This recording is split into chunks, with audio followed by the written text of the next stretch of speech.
Hi అండి అందరికి. ఈ రోజు మనం మాట్లాడుకోబోయే బుక్ పేరు వచ్చేసి the art of saying no. ఈ బుక్ ని రాసింది డేమన్ జహర్డియాస్ గారు. మరి ఈ బుక్ లోని మెయిన్ 10 key points ఈ రోజు మనం మాట్లాడుకుందాం. Okay, let's go. ఇక ఫస్ట్ పాయింట్ వచ్చేస్తే, జీవితంలో ఒక్కోసారి మనం నో చెప్పడం అనేది చాలా చాలా అవసరం. నో చెప్పడం ఎందుకంటే మనం జీవితంలో ప్రతి ఒక్కరికి మన డైలీ లైఫ్ లో అడిగిన వాళ్ళందరికీ హెల్ప్ చేస్తూ కూర్చోదు. అలా మనం నో చెప్పడం వల్ల మన టైం ని మన ఎనర్జీని సేవ్ చేసుకోవచ్చు. అలాగే ముందు మన పనులు చేసుకోవాలి, తర్వాత టైం ఉంటే వీలుంటేనే ఎవరికైనా ఓకే చెప్పాలి ఏదైనా హెల్ప్ చేయడానికి.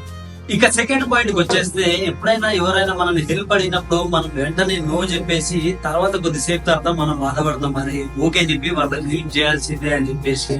కాకపోతే అలా బాధపడడం కంటే ముందు మన పనులు చూసుకోవడం చాలా చాలా ఇంపార్టెంట్. సో అప్పుడు నో చెప్పినప్పుడు మనం తర్వాత కూడా బాధపడాల్సిన అవసరం లేదు, గిల్ట్ ఫీల్ అవ్వాల్సిన అవసరం లేదు. ముందు మన పనులు, తర్వాత వేరే వాళ్ళు ఎవరి పనులైనా కానీ అది ముందు చూసుకో. ఇక థర్డ్ పాయింట్ వచ్చేస్తే, ఎవరికైనా మనం నో చెప్తున్నామంటే మనం ఏదో వాళ్ళ పట్ల కోపంగా ఉన్నట్టు కాదు, వాళ్ళు ఏదో మన శత్రువులని కాదు.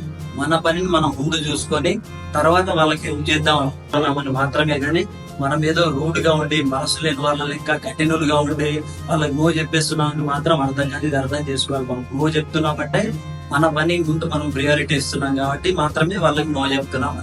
ఇక ఫోర్త్ పాయింట్ వచ్చేస్తే, మనం ఎప్పుడైనా నో చెప్పినప్పుడు మన గురించి తెలిసిన వాళ్ళైతే మనకు అర్థం చేసుకుంటారు, అరే ఈ టైంలో వీళ్ళు హెల్ప్ చేయలేరు, వీళ్ళు హెల్ప్ చేసే, ఒకవేళ హెల్ప్ చేసేవాడు ఉంటే ఈ టైంలో చేసేవాడు అని అర్థం చేసుకుంటారు మనకు తెలిసిన వాళ్ళు. కానీ మన గురించి సరిగ్గా తెలియని వాళ్ళు ఏమైనా ఉంటారంటే, నో చెప్పంలోనే వెంటనే మన మీద కోపపడ్డం, లేదంటే మనల్ని చిరాకు తెచ్చుకోవడం, మన గురించి పగలు పెంచుకోవడం ఇలాంటివి చేస్తుంటారు.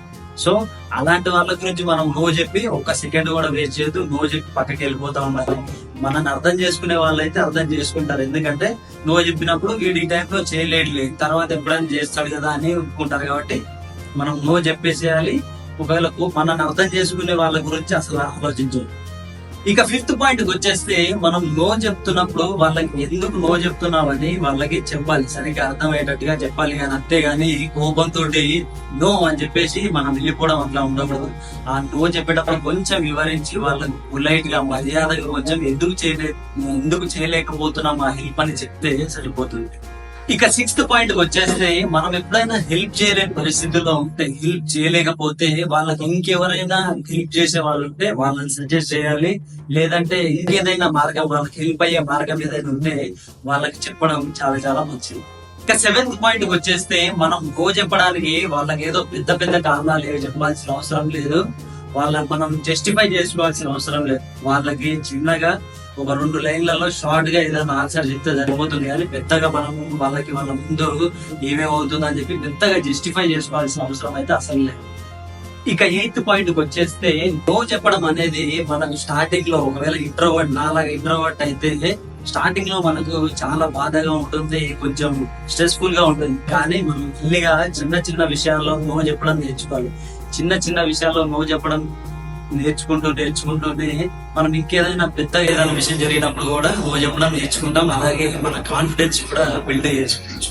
ఇక 9th పాయింట్ వచ్చేస్తే, మనం ఒక్కోసారి నో చెప్పగానే అందరూ మనల్ని మ్యానిపులేట్ చేయడానికి చూస్తారు. నీకు అప్పుడు హెల్ప్ చేశాను కదా, ఇప్పుడు నాకు నువ్వు హెల్ప్ చేయి, నీకు అప్పుడు హెల్ప్ అయ్యాను కదా అని చెప్పి చెప్పడానికి చూస్తారు. కానీ మనం అలాంటివన్నీ పట్టించుకోవద్దు.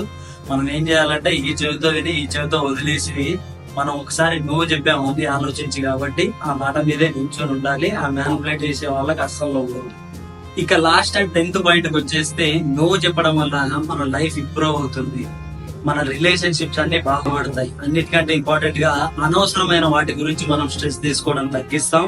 అండ్ మెయిన్ ఇంపార్టెంట్ గా మనకి ఏదైతే ఇంపార్టెంట్ ఆ పని పైన శ్రద్ధ పెడతాం, మిగతావన్నీ పక్కన పెట్టేస్తాం. కాబట్టి నో చెప్పడం వల్ల మన లైఫ్ కి మంచి జరుగుతుంది అని ఎప్పుడు చెడు జరుగుతుంది. సో ఇదండి the art of saying no book లోని మెయిన్ పాయింట్స్ అనమాట. So thank you so much. Thanks for watching. Thank you so much.